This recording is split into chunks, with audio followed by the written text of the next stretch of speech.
Bienvenue sur la chaîne, vous qui êtes passionné d'histoires inspirantes et captivantes, comme nous.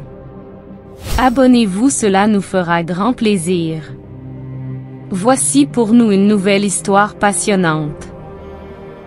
Dans une ville africaine bouillonnante, où les senteurs des épices s'entremêlaient à la chaleur du soleil, Adèle vivait une existence modeste mais paisible. Chaque matin, les rues du quartier s'animaient. Les marchands criaient leurs prix, les klaxons des taxis résonnaient, et les rires des enfants qui jouaient au ballon éclataient dans l'air. Adèle, une jeune femme au sourire lumineux et au regard rêveur, se frayait un chemin à travers cette effervescence pour rejoindre la petite librairie où elle travaillait.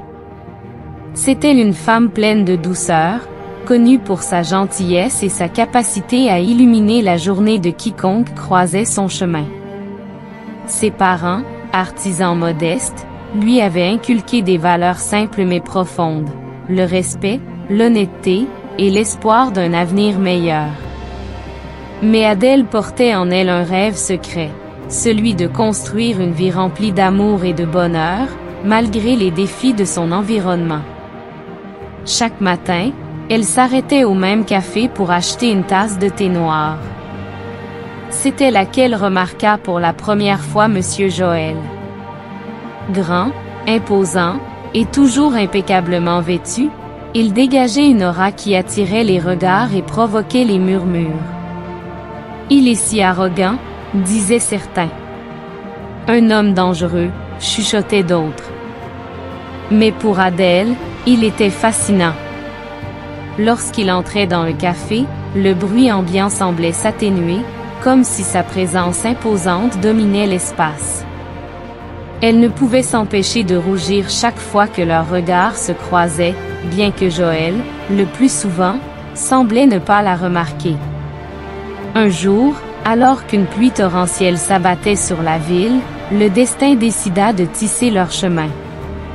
Adèle, protégée par un parapluie, marchait rapidement vers chez elle lorsqu'elle aperçut Joël, debout à côté de sa voiture. Une roue crevée le laissait perplexe sous l'averse. « Excusez-moi, mademoiselle, » dit-il en se tournant vers elle. « Sauriez-vous où je peux trouver un garagiste ?» Surprise qu'il lui adresse la parole, Adèle sentit son cœur s'emballer. Elle bafouilla légèrement, mais finit par lui indiquer un atelier non loin. « Merci, » répondit-il avec un sourire rare, qui sembla illuminer le gris de cette journée pluvieuse.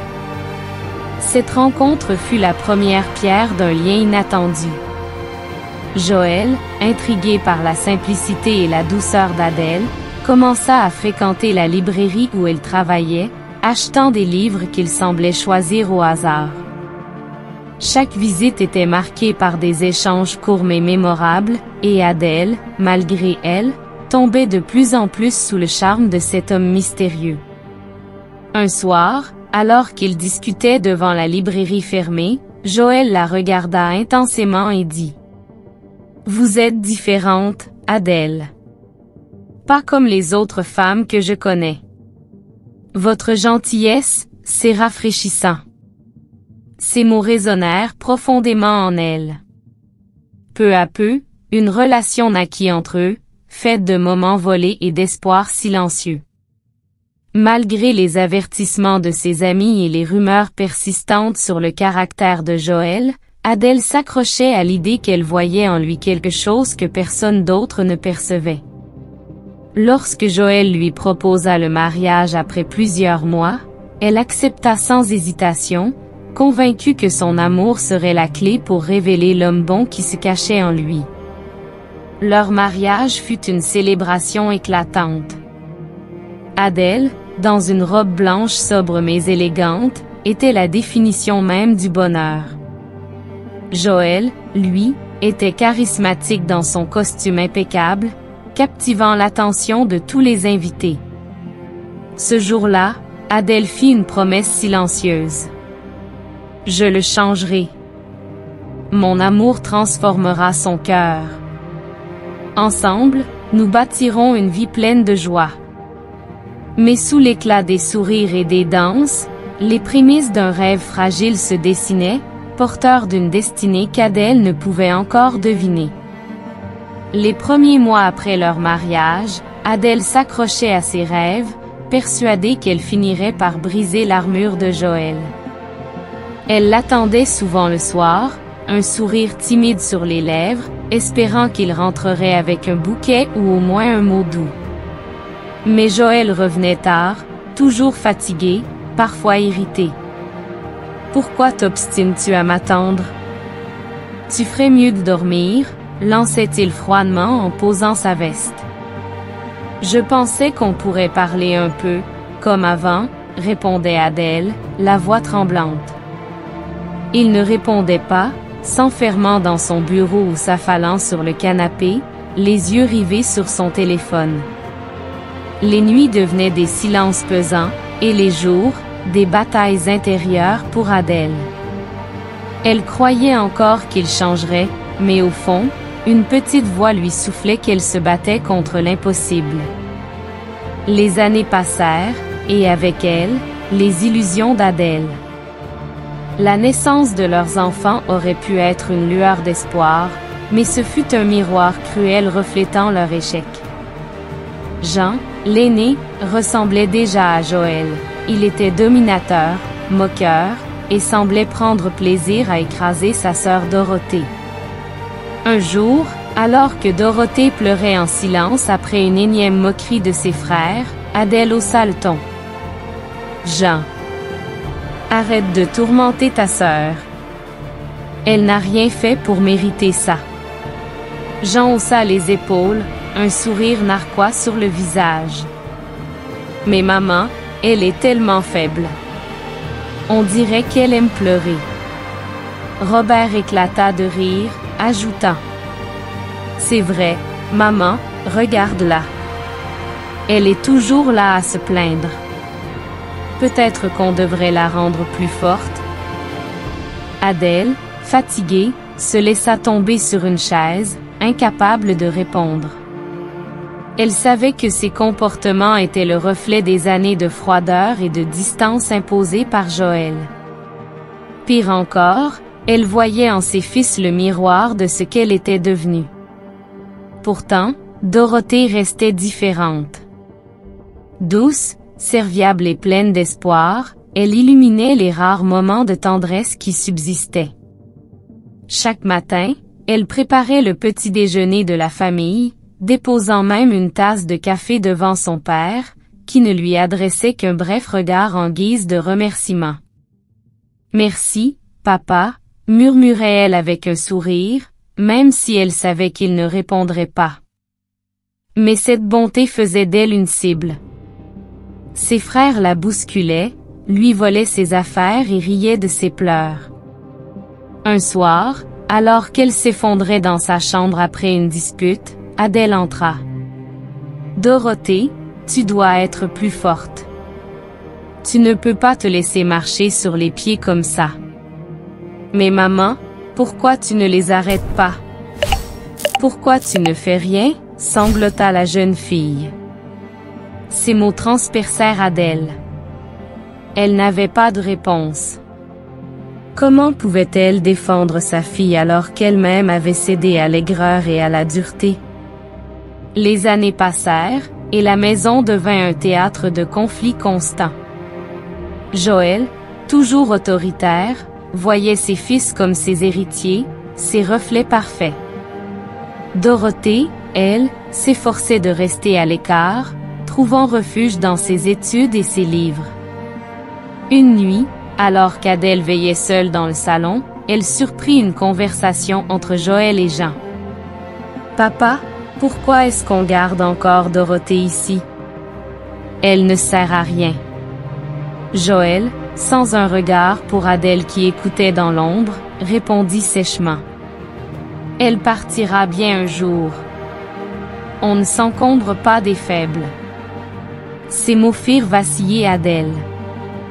Elle se rappelait du rêve qu'elle avait nourri, celui de transformer son mari en un homme bon. Mais à cet instant, elle comprit que ce rêve s'était inversé. C'était Joël qui l'avait transformé, elle, en une femme distante et méconnaissable. Et au milieu de cette tempête, Dorothée brillait toujours, fragile mais déterminée, prête à se battre pour un avenir meilleur, même si sa famille semblait vouloir l'éteindre. Les années avaient passé, marquées par des disputes, des silences, et un foyer où l'amour semblait avoir déserté. Dorothée, la Benjamine au cœur tendre, avait grandi au milieu de ce chaos, entourée par la dureté de ses parents et la cruauté de ses frères. Pourtant, malgré les épreuves, elle portait en elle une lumière que rien ne semblait pouvoir éteindre. Tu n'arriveras jamais à rien avec cette douceur stupide, lui lançait souvent Jean, son frère aîné, d'un ton moqueur. La vie, c'est pour les forts. Regarde-nous, on ne se laisse jamais faire, ajoutait Robert avec un sourire satisfait. Dorothée ne répondait pas. Elle se contentait de détourner le regard, ses yeux fixés sur ses livres, ses précieux trésors qui représentaient son seul échappatoire. Ses études devinrent son refuge, son moyen de s'élever au-dessus des ténèbres de son foyer. Mais sa route fut semée d'embûches. Ses parents, sous l'influence de leur froideur et de leur mépris pour la faiblesse perçue de leur fille, refusèrent de financer ses études. « Pourquoi devrais-je gaspiller de l'argent pour toi ?» lui demanda un jour Joël d'un ton glacial. « Tu es une rêveuse. Le monde ne récompense pas les rêveurs. Si tu veux réussir, débrouille-toi seul. » Ces mots, aussi cruels qu'ils fussent, n'abattirent pas Dorothée. Au contraire, ils renforcèrent sa détermination. Chaque soir, après de longues journées à l'université, elle prenait des petits emplois pour subvenir à ses besoins. Elle nettoyait des bureaux, servait dans des restaurants et réparait des vêtements pour les voisines du quartier. Un soir, alors qu'elle pliait des serviettes dans un restaurant bondé, une collègue lui demanda: « Pourquoi tu te fatigues autant, Dorothée? Pourquoi tu ne laisses pas tomber? » Dorothée, essuyant une mèche de cheveux tombée sur son front, répondit doucement: « Parce que je veux être libre. Libre de choisir ma vie, loin de tout ça. » Cette conviction la guida à travers les moments les plus sombres. Tandis que ses frères, adulés par leurs parents, vivaient dans l'insouciance et la facilité, Dorothée gravissait les échelons de son propre avenir, lentement mais sûrement. Les années défilèrent. Ses efforts finirent par porter leurs fruits. Dorothée obtint un diplôme en gestion financière, et peu de temps après, elle décrocha un poste dans une banque renommée de la ville. Le jour où elle entra dans l'établissement pour sa première journée de travail, vêtue d'un tailleur élégant, elle s'arrêta un instant devant les grandes portes vitrées.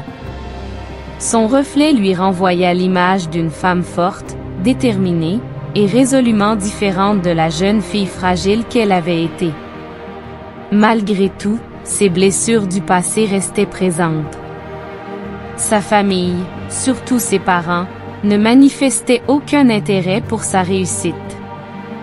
Lorsqu'elle passa un jour chez eux, espérant partager une bonne nouvelle, elle ne reçut qu'un accueil froid. « Tu es là pour te vanter, c'est ça ?»